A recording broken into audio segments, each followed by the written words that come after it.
Welcome to Planet NOLA. This is the first episode of the podcast about New Orleans people that are just doing cool stuff that I feel like talking to. My name is Mary Jacobs. I'm a local comedian, performer, small business owner, general mischief maker. And next to me is Will Terry, also a mischief maker, Grammy award-winning musician, local small business owner, clothes designer up and coming, also my next door neighbor of many, many years. Will, what year did you move in? 2000. 2000. Yeah, Where'd you come from? I actually don't know where you... I bought my house in 2000. And, I was born in Georgia, okay, and then my family moved us up north in the Milwaukee area. Oh, okay. Yeah, and then... so you came here from Milwaukee? Yeah. Did you come here to be a musician? Was that like I came here to I had a scholarship at Xavier. A full ride at Xavier. And, what were you doing there? I was it was a music scholarship. Okay, yeah. Yeah, and then I went there for like only a semester. I didn't really like it, so I found out. Well, I found out about UNO, and at the time, Ellis Marsalis had just started heading that program. Whoa. For the jazz studies. It was a jazz studies program, right? That was created, like the first, in the city of its kind, and so that's where all the people that I wanted to do or what I wanted to do were there. Xavier is about it was cool, but it's about like it's choral music. Choral music? Yeah, like singing. Singing. The old you familiar with Paul Robeson? No. Okay, opera. I don't know if you ever heard of the Fisk Singers. No, but I believe you. I believe you that it was choral based. yeah, it was that, and I was not. I was trying to be. I wanted to be this cool hip jazz musician. Right. So you transferred. I was hanging out. Yeah. So I transferred, and which was the right place to be, right thing to do. So. Yeah, I went there, and then I actually graduated from there. Yeah. Yeah, and then you were just off and away making music. Yeah. So growing up, I knew you as a musician. So right. I'm not gonna say how old I was in 2000, but I was a kid. I was a little kid. I remember because you used to have Simbi. I did. My dog. Yeah, she was a puppy and used to walk to the corner. I remember that. And, not to out Will like dox him, but his house is really interesting. He's really decorated his house in this really extravagant way. Can I talk about it a little bit? Yeah. Sure. Yeah, he has these like really crazy like wood cutouts on next to his windows. They're like flames coming up. He's got like the Rasta looking like lion, the king lion image, and its eyes light up red. Like he's got those like on his house. The roof is like checkerboard. Yeah, not anymore. Well, not anymore, but it was. Yeah. So it was a really creative. Honestly, Will, it's like pretty cool that you are somebody that like.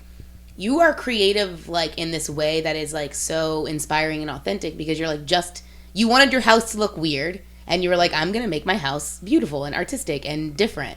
And people don't do stuff like that. Like, why did you do it? Well, here's the thing. It doesn't look weird to me. Yeah.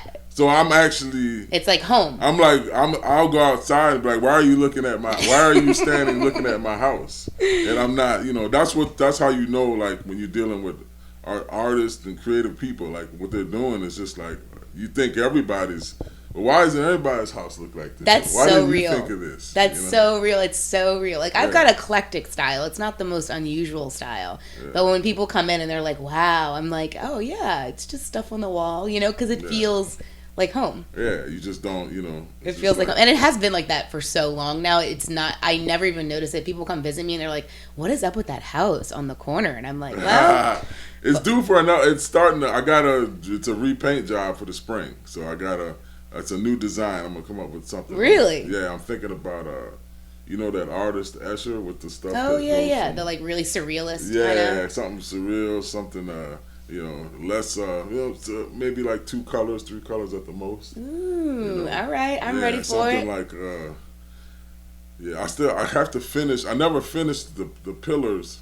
Oh, yeah, he was like wrapping the pillars in his house. There were snakes. You never finished the snakes. I got all this stuff I bought online that I had. You should finish but I got a weather prep it though. You know what I'm saying? It's gonna be particularly because that side of the house never sees the sun. Right. So it's gonna always mold.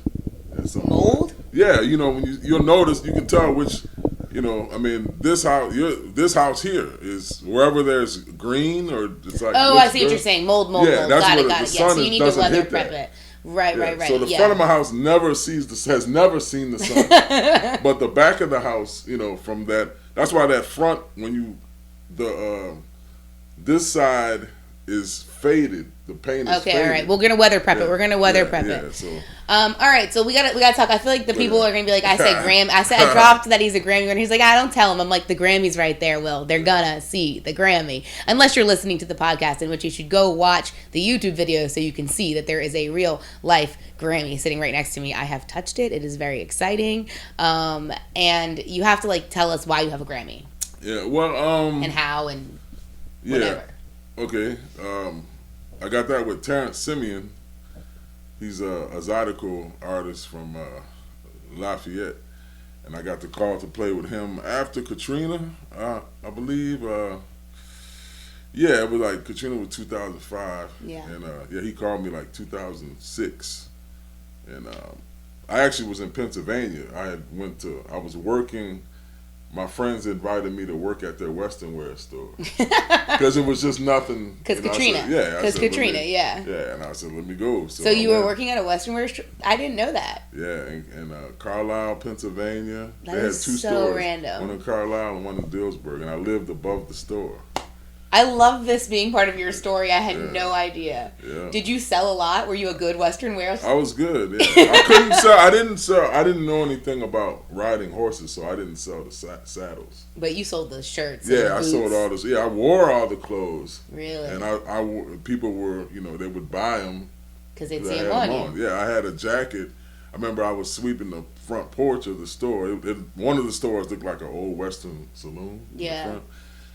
And somebody actually just, wow, where'd you get that jacket? You're like, right here. Yeah, right here. Right here. And, it's funny. I used to sell, Will is a small business owner, which we'll get to. He sells Bayou soap, makes Bayou soap, proprietor, all the things. And there was a brief period where I was his sales girl. Yeah. And one of my big things when I was selling art down on Frenchman and selling for you was that, you had to dress like you were selling the thing. So, when I sold soap, I wore, really loose-fitting clothing. And I always, I leaned into my more hippie style. Do you know what I mean? Yeah. It's something about selling things to people. They want to see you. It's more believable when you're wearing Western wear, selling Western wear. Yeah, I really enjoyed. In fact, I still have those clothes. I've gained a little weight since then. I can't really fit my pants, but I can fit some of the shirts. But yeah, those shirts are so cool with all those the ribbing. I mean the piping kind of. Yeah, piping and they're very well made. Yeah. And, but I remember. Okay, that's good to know that you said that because I remember we used to sell the masks for Susan. Oh yeah, I used to sell leather masks for Susan. Yeah. You used to really sell them. Oh, I'm a saleswoman. Yeah. So. Yeah.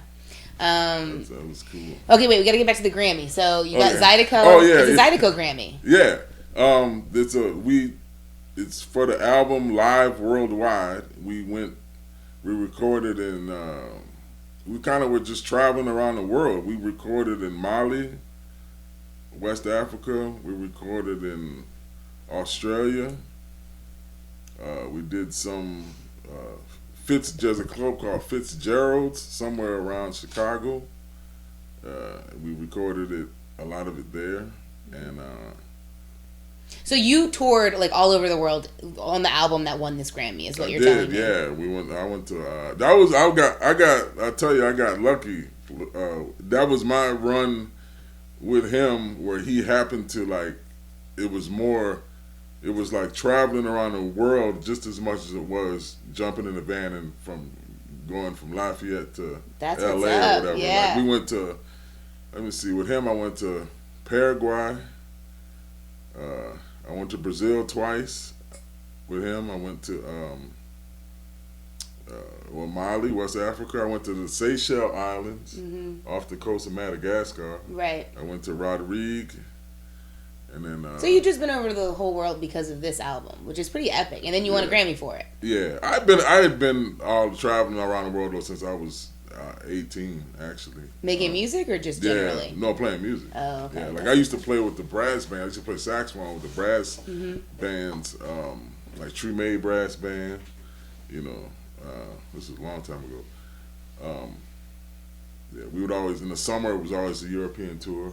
Yeah. I remember one, like, let's see, man, this was like, I was in my early 20s, maybe 22 or 23, and for that year, it was like I did a cruise ship gig for about maybe 6 weeks, and then from there, I went to Taiwan for a month. Yeah. And then that summer came up, I did a whole European tour with the brass band. That's what's up. I mean, that's the way it's got to be. I mean, I feel like that's the romantic part of being a musician in so many ways, is getting to see the world and playing music all over, and like sharing like a very specific sound with everyone. Oh, cool. We've got a second little makeshift camera up. We love this. Yeah, We'll take it. We'll take it. We'll take it. If you're watching the YouTube video, this is our first ever time doing this. Our card filled, so we're switching to a webcam, which, hey, I'll take it all day long. All day long. Okay, so wait. It is. I'm lucky, though, because you still don't, most, like 90% of musicians don't tour like that. Don't get anything. Yeah. Okay, well, wait, let's bust into that controversial topic we were talking about recently.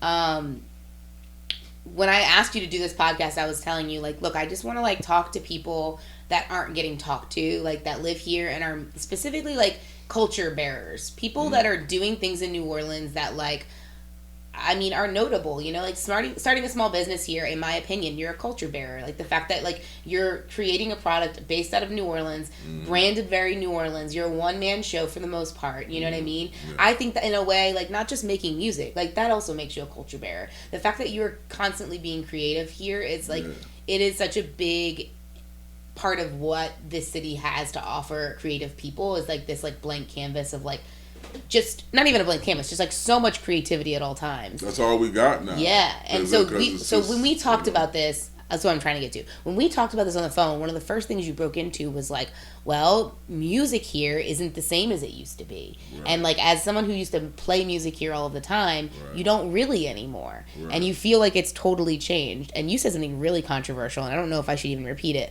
but Will said, if you moved to New Orleans after Katrina, I would argue that you're not experiencing full New Orleans. No, you're not. And I was like, damn, Will, that's kind of harsh. You're not at so all. what did you mean by that? Like, tell me. I mean, there's stuff that's like doesn't even exist. I mean, I guess that's, you know, hindsight's 2020. I mean, right. There was stuff of course. Yeah, there was stuff that didn't exist when, you know, for me either. But I think I caught, you know, I was able to catch the very last of that. Just like the bar, like, okay, in the Tree May, there was, okay, this is a perfect example. There was four corners of music, the little bar rooms, okay? The Petroleum Lounge, which is across, it was the Petroleum Lounge, Trombone Shorties, Joe's Cozy Corner, and then Tree May Music Hall across the street. Yeah. And it was just like, I mean, you would go and you would just, that's where I honed all my chops. You know, that didn't involve school at UNO, but to really get, you know, hone your chops get stage time. Yeah, and like, you know, play with these veteran, Smokey Johnson used to be at the Petroleum Lounge. He'd be playing at Joe's. Smokey Johnson used to play with Fats Domino. Oh, okay. Play drums with Fats Domino. Oh, well, so I'm not familiar with this corner because I'm not like someone who. Yeah, you wouldn't have been. Yeah, I would have been fairly young. And also, to this point, like I'm not like entrenched in music, in New Orleans music. Like it's not where as someone from here, it's just not a thing that I consumed a lot growing up. Really, like I consumed a lot of other things. But are any of those places still here? No, they're all gone. All of them. Know, that's where all the it's in the 6th ward, right? So that's where all the brass bands, the second line started. Yeah, it's all gone. Trombone Shorties' mama was the proprietor of Trombone Shorties. It was the club called Trombone Shorties. Right. And like, you know, Donald Harrison's dad, Chief Donald Harrison, would be in the club just sitting there having a beer. Yeah, there's something like that's so authentic about people. Just it's their place, they're there, as opposed to like these bars that are owned by someone who doesn't even live here, who is just trying to make as much money as possible, that has no vested interest in like what's actually happening, as long as dollars are coming in the door. Yeah, now those places now, it's a coffee shop on where the Petroleum Lounge was, Trombone Shorties. I don't know what that is. I need to go drive around there and see with the. But there's not that like jazz kind of corner of like. There's none of that stuff. It was a barroom scene. And also, I think it wasn't a tourist scene. It wasn't. It was not for tourists. It was for New Orleans people who wanted to consume this music, and musicians who wanted to see other musicians or play or sit in or get time. You know, like. Right. And so it was about the music. Right, and then because there would be, the taxis would pull up with the tourists if they knew about it, which would be just around like Jazz Fest. Yeah. Even like the club Donna's. There was that club that was very popular called Donna's that was on Rampart. Surely tourists found it. I guess what I'm trying to say is that they found it. But it was music that was being made for New Orleans by New Orleans to be mostly consumed by New Orleans. Yeah, that's it. That's what. It was, and that's who was there, because the tourists would just come. Like I said, they knew about it. Just like Vaughn's. Oh, I love Vaughn's. Yeah, Vaughn's still there. I'm actually they're having Cindy and her husband had a fire, so they're doing a tribute. I need to go like a fundraiser. Yeah, it's a bunch of bands playing. Vaughn's still has really good shows. They're one of the few that really. It's not for people visiting. It's for the people that are already here. So I feel like what's happening in the bastardization, where you're like, oh, it's not the same, is that like. What's left is Frenchman Street and Bourbon Street. That's it. And Frenchman used to be pretty chill, and it's certainly not anymore. Yeah. And Bourbon Street has not been chill in a very long time. I don't think it. Maybe since I think in the 70s I know. I talk to musicians that are in their late 60s, early 70s who used to play bourbon, and by the way, which they used to get paid pretty much the same. People get paid now. Yeah. From in the 70s, mid 70s, if you talk to they would be like in their late 60s right now, between 68 and like maybe 75 or so. Dang. And so it never was just like I used Bourbon Street though to hone my chops as a bass player. Right. Because you're primarily a saxophone player. Well, I'm primarily bass was I pretty much. Exclusively switched to bass from 1998 to like 2019. Okay. Yeah, so that was. So you were a bass player. For a big chunk of it. Yeah, for a good. But I've been playing saxophone since I was 10. Yeah. And I started playing, and I learned to play the tuba when I was in the orchestra, the symphony band at UNO playing tuba. There's, I'm a multi-instrumentalist. It's kind of like you become that. Because you still have to have a certain discipline to learn that instrument. Right, of course. And then there's but I think more are just, they specialize in one thing. Like if you play trumpet, but if you play trumpet, you can play other brass because you understand the concept. Player. Yeah, but you're a trumpet player. Right. But if you're going to play bass, then you'll have some people just play upright bass. Right. Upright bass and electric bass are two totally different instruments. Yeah. So upright bass looks a lot cooler. That's the biggest difference. Yeah. Well, we have to take a break for an ad. Do you mind? No. All right, we're going to be right back.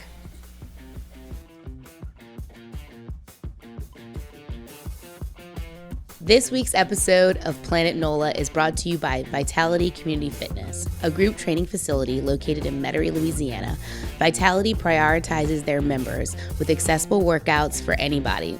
Any gender, any size, any ability. I'm a little biased because I do co-own this business, and I gotta say we've got one of the best communities around, really great coaches, really good vibes. So if you're interested in trying out our gym, go to our website, vitalitycommunityfitness.com, click the contact form, and you get 3 free classes in a week. So come check us out.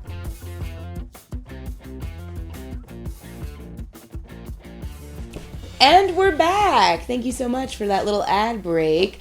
I'm still here with Will Terry. We were just talking about the New Orleans music scene, how it's changed, how he's grown within it. So if you could see one thing change right now in the scene, like if you think New Orleans could benefit from something for our music culture, what would it be? What would you do? Would you open a club?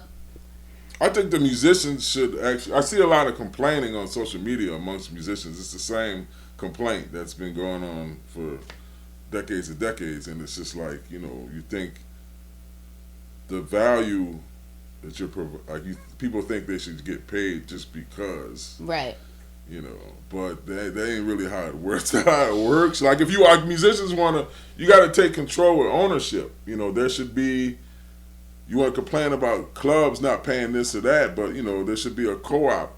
Yeah. Of, you know, a club. Kind of like a union. Yeah. Well, they had a union here. It's very weak. Yeah. And it's just not it doesn't It sounds work. like there needs to be some collective work so people can get the pay that they think they deserve. I was I was in the musicians union here for a minute because there was some gigs that they wanted you to be in the union for. Right. Interesting. It's just not. There's more musicians than there are gigs. Yeah. So you can always just. Well, that was another thing you told me is that like if you're working bourbon and Frenchman, you're so replaceable. It's like these club owners are like, totally you're not pulling people in. Yeah. So listen, like either you guys need to play the things that get people in here, or the next schmo that walks in here, he's getting your spot. Yeah. And that is not conducive to good pay. It's not. Good like.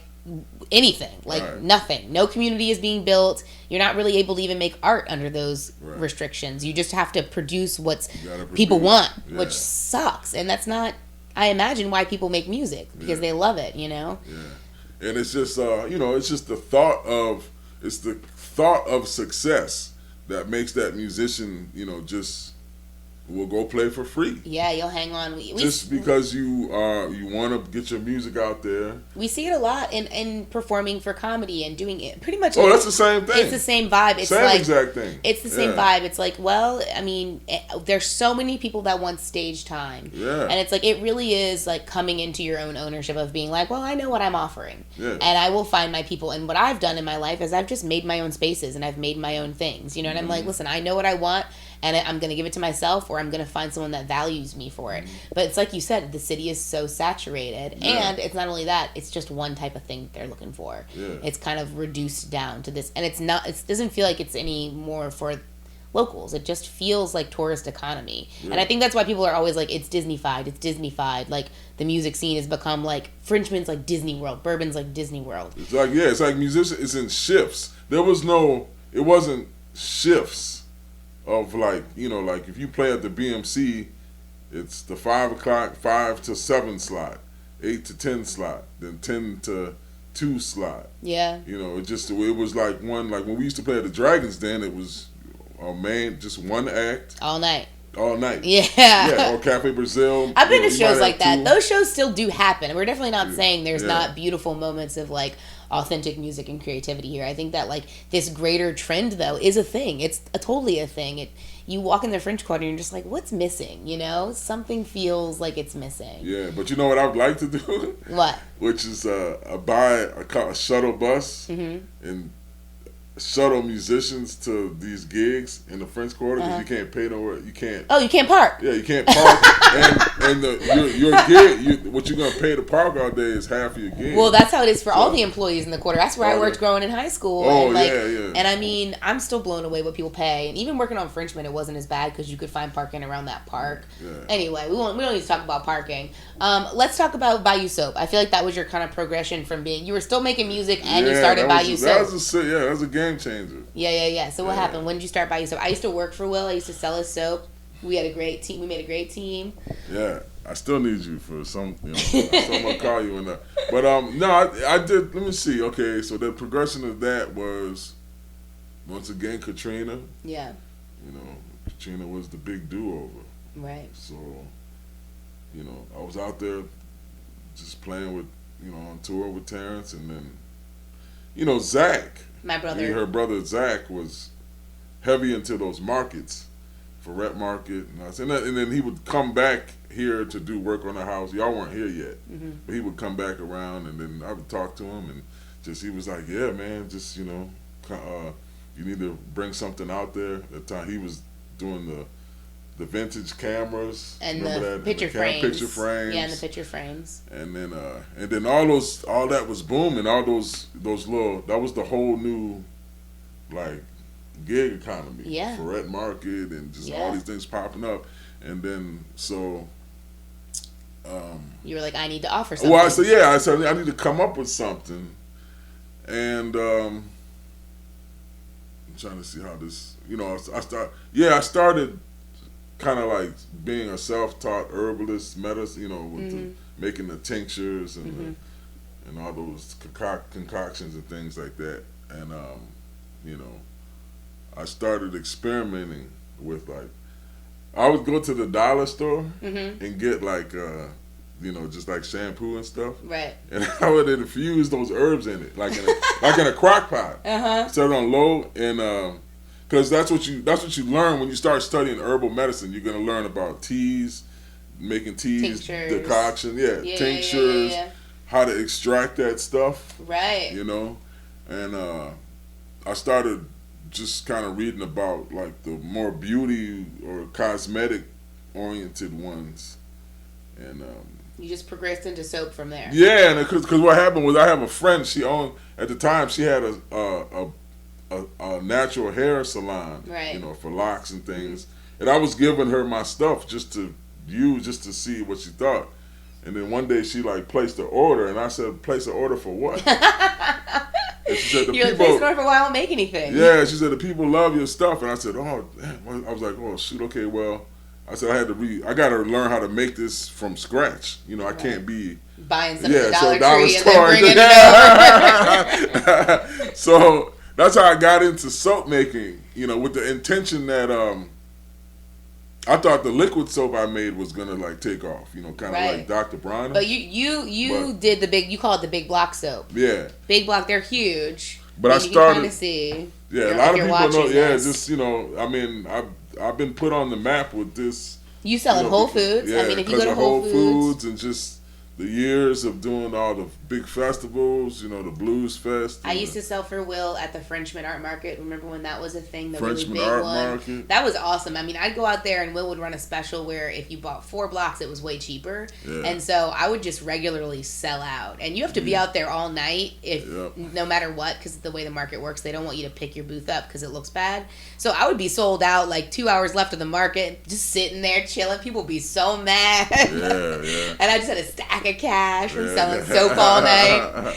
And you would give me a bonus when I would sell out. You'd be like, you sell everything, I give you another percentage. And it was I mean, I was young and I was like just making money selling soap. And then when I was done selling soap for you, I sold for a few other people. I still do that. It's fun. You still do the markets. No, people, that, and then like when I do like the big stuff and you mean get rid of it. You cut people when they sell out? Yeah, it's awesome to sell out. And I would come with back stock too. I would have extras to put out, and I would still sell out regularly. Yeah. And you have like a fan base. Like people are addicted to this soap. Yeah, which I had. Now this was just pretty much total accident. No real intention. Just like kind of going with the flow, the timing was right. And, have we said it's Bayou Soap Company? I don't know if I've said the name of it, but I wanted to make sure I said it. Yeah. Bayou Soap. The timing was right. I mean, and I feel like it's. I mean, maybe because you're my neighbor, but it's the only local soap brand I know by heart. Yeah. Well, there's a few. There's been a lot. I know there's others. Pop up. I think. That lady that owns Sweet Vegan Soul Food used to make soap. Remember? Yeah, Chatouan, yeah. She used to make soap. I remember that. They'd be like little cupcakes. Yeah. Yeah, but she found her, her thing. I think she actually gave me a couple of her molds recently. Oh. Yeah, so I think she, Well, Sweet Vegan Soul Food is... I'm so glad she's like the top. I believe she's the top one. I mean, she's the best. I've been vegan for 12 years. It's the best. Yeah. It's the best in the whole city. Like, nothing's better. Yeah, so she totally 100%. She's a hustler, too. I want to get her on here. I feel like she'd be a good person to talk to. Oh, yeah. If you can. She always calls me the NOLA Vegans. Okay. She'll be like, how's the NOLA Vegans? Because I have the Instagram. Yeah. I'll mention it to her. Yeah.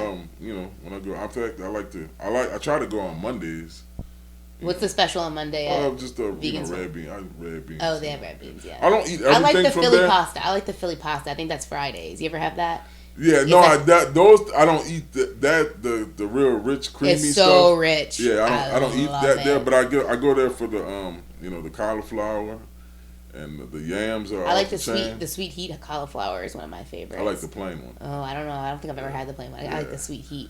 But I like the The yams are off the chain. The mushroom. I love it all. Yeah. Yeah. This is making me hungry. And the salad. Oh, they have a whole salad. Yeah, their salad bar is really salad good. Salad is really nice. Yeah. I get that quite often. All right, let's move into your next persona, which is, this is your newest thing, is you're making clothes now. Yeah, designer. And you're taking classes. Where are you taking classes at? At NOLA DDM, Manufacture and Design. It's across from the Healing Center on St. Claude. And they're just always enrolling. Like, if someone's listening and like, I want to make clothes, they can just go sign up, right? Yeah, well, there's a session. It's like the session is, what is it? You don't just come in at any time. Like, right. The session is you like sign up month. for a course. Yeah, for a course of. But they have courses all the time. Yeah, right? All the time. And it's a start to finish. You make the pattern either from. Well, right now they're doing Mondays and Wednesdays. Let's see, Monday is draping, which is like, you put the, skirts. What that is? Yeah, I know it. Yeah, for the draping. Over the pinning form to make the to get the shape, get the shape. So what's been the best part about learning how to make clothes? I get to do things like this. I'm changing, I'm putting these. I like Mandarin collar. Yeah, with a zipper. I like that. Because I can't put nothing over my head now. Because your hair. Yeah, because of my hair. So I'm changing all my. I feel like tops to be this. If you're not watching, Will is a big and tall man. I mean, he's a big guy, and his hair is large. It's a large hair. Yeah. So you need to make sure that you're custom building these things. Yeah. Yeah, because you don't want to mess the do up. It's like right. Once it's up, it's once I do it up for the day, it's I'm not. It's a whole thing. Yeah, it's a whole thing. So the best part is making clothes for yourself. Yeah, for myself. Yeah, and I haven't branched out into some brand to sell or anything. I'm still perfecting my technique. Right. Just like trial and error. Not trial and error, but you're learning. You're learning. You're still learning. Yeah. Like you have to learn how to put a collar in correctly. Of course, you got to learn all that stuff. Is so hard and tedious, and the only way you get better at it is by doing it many, many times. Like we just said, you are incredibly creative, and like that is. Some people give up. You know what I mean? Like even making soap, it's like most people actually give. Yeah, I'm like There's two of us that have been going to these classes for since they reopened since COVID. But most people they do that session and they don't come back because it's hard. Yeah, they thought that they were gonna be making this suit now, so now I'm a designer and I can make all this stuff. And no, clothes making is so hard. Yeah, but you're gonna be great at it. Eventually, it's going to be like everything else to you. It's going to be like playing the bass. It's going to be like making soap. You're going to have an idea in your head, and you're going to be able to follow it through. It's going to be like hearing a song and knowing how to play it, like visualizing a shirt and knowing how to make it. Like that's what it is. Yeah, there'll always be challenges. I mean, even the things that I'm very good at, like I still go up and blow it on stage regularly. Like it happens, but I'm still a good comedian. Whatever I'm doing at the time, I know that like I've got the skill set. It's like. So you're inspiring in that way. Do you give New Orleans any credit for who you are? Oh, 100%. Like all of it, really. Because, all my adult life has been here. Mm-hmm. So really all of it. Every single, from all of this. Yeah. This, this is you want to show your clothes? Yeah. Yeah, this is what, as a designer, Will's showing some of his pieces, so it's definitely something you got to see. I made this kind of vest, this thing is so cool. It's got like those little bamboo button type deals. What are those buttons called where you hook it in like that? They have a name. Frog closures. Frog closures. Yeah. Thank you. I should know that. So I made that in class, and then I took the corset making class. Oh my god, this is like the most Russian looking corset. Yeah. It's got like fur trim and like a red zipper. Yeah, I had a Or it could be like a post-apocalyptic sexy Santa Claus. It could be, yeah. But I took the corset making class. Wow. I made all this stuff you make all this from scratch. Like nothing exists until you make you construct everything. Yeah, you make and the pattern. Corsets are probably so friggin' hard to make. It's a lot of work. Corsets are so many little boning things. You got the boning in here. Yeah, this is made off of 6 pieces that I created. Six, and that's it. But it's like tedious. It's tedious. You got to sew off. Look at the top stitching. Is it so satisfying when you finish? It is. Are you like when you touch this? Are you so satisfied? Yeah. Or do you criticize it? Well, both. But but I'm satisfied because I did it. And I just kind of learned, look at it and keep it and be like, well, the next one. I mean, it is so impressive. That seems like the most stressful thing to make, a corset. Yeah, if I hopefully they'll do another corset class, and I'm gonna make another one, and it's gonna be I'll try something different, something new. Yeah, a different closure. I had to do this. The red zipper is everything. That's what makes it. I do like it. That's what makes it a sexy post-apocalyptic Santa Claus look, is the red zipper. But the next one will be like, I'll put the closure in the back. Oh, okay. Yeah. That's what's up. So. Well, hell yeah. Do you think that do you think that you'd be able to do what you're doing here anywhere else? Do you think that No, I say that all the time. And you can't leave. Do you feel like you're very much stuck here in a way? A lot of ways, and I'll be thinking like to myself, it's kind of time to leave. But I think can I do this to the level where I'm at in LA, Chicago, New York? You would move to LA? Well, I do love California. I love the weather. I love California. Yeah, I would like San Diego. That makes sense to me. San Diego is my spot. That makes more sense to me. When you said LA, I was like, really? Santa LA? Cruz. Yeah. Santa Cruz, I could see that. Yeah. Kind of. I love California. I love the just that weather is constant. Yeah, well, the idea of moving somewhere and having to build community again, for me, it's you could make this soap there, but how long until people know who you are, and how long to get to where you're at here in New Orleans with Bayou soap, where it's like a household name, you know? Right. And it's like, God, that seems so daunting. I struggle with that too, because it's like the idea of literally starting over is so. How do people do that? Yeah. Also, my whole family's here, so it's really hard. I'm like, well, I want to see them grow up, so. Yeah. I mean, just I just kind of it's just trade. It's a trade, for the bad infrastructure for your hustle. Creative, it's a hustle. You can get your hustle on. It's like It's true. No, you just said it correctly. Bad infrastructure, but you can hustle here, and that's exactly the truth. Like, people come here and they're like, "Gosh, these roads," and I'm like, "Yeah, I guess I don't think about it anymore. I know it's annoying when I'm driving around." But I'm like, it's just part of it, It's like I mean, you can just you can start. You just start. There's a joke amongst the vendors. Vending it's the city of. If you go to the city website, it's called City of No. So if you if you ask, they're gonna tell you no, but you don't ask. You just start. You go ahead and you just start, and then if it comes around to where you get busted or caught or whatever. They're just gonna want you got to pay them out. You just gotta pay them out. Pay a little fee or whatever have you, and then you keep going. So it's just but you just start stuff. Yeah. You remember when Frenchman used to have all the food vendors? Oh yeah, the trucks and stuff. But that was they got run away. Oh, I remember. Well, the Lucky Dog owner is a legislator. I believe. Oh, interesting. Yeah, so he's competing. So everybody was in competition. Right. So he can easily, it's. I don't know if that's still.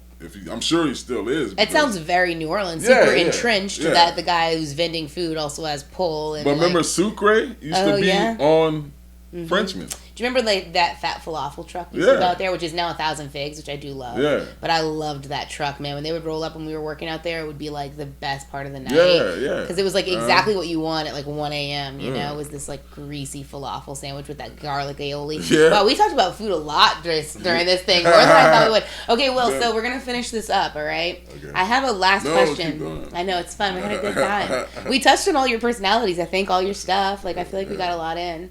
Yeah. The ending question that I want to ask all of my guests is, now that we've had this conversation, you kind of got the vibe of what it is I'm doing here. Who do you think I should ask to be on this podcast? Is there anybody that comes to mind? Who's the first person you can think of? Don't overthink it. It's just somebody you think is cool, doing cool stuff that could be good to talk to. Wow. This is your time to name drop. Yeah. Jeez. I don't know. I mean, okay. Let me see. Wow. It's a hard question. Yeah, it is a hard question. It's not a trick question though. You can't really get it wrong. Yeah. I think Chatouan would be a good one. Yeah, Chatouan from if you could, Sweet Vegan Soul Food. Yeah, Sweet Vegan Soul Food. Yeah, you're right. Yeah, I want her. Hopefully she sees this. All right, Chatouan will be my... Yes. She'll be my recommendation from you. This is how I'm going to do it. I'm just going to keep asking people for suggestions, and that's how we're going to find the people that are interesting in New Orleans. No, it won't be hard to do. The city is full of fun people that have stuff to say, so I'm really excited. Because I actually would like to learn... Because her whole background is in culinary, she was telling me. Yeah. But I'm wondering, when did the soap making come into? Well, she was making cupcake shaped soaps. Remember? I remember that. Yeah. I wondered how that come about. Like I didn't like. For me, it didn't. I had never made an intention to make soap look like food. Right. Well, I'm wondering where that comes from. What you're gonna need to do is you're gonna have to write out a list of questions that I can ask her when she comes on. Okay, sounds good. Yeah. All right, guys. Yeah. This has been Planet NOLA, the first ever.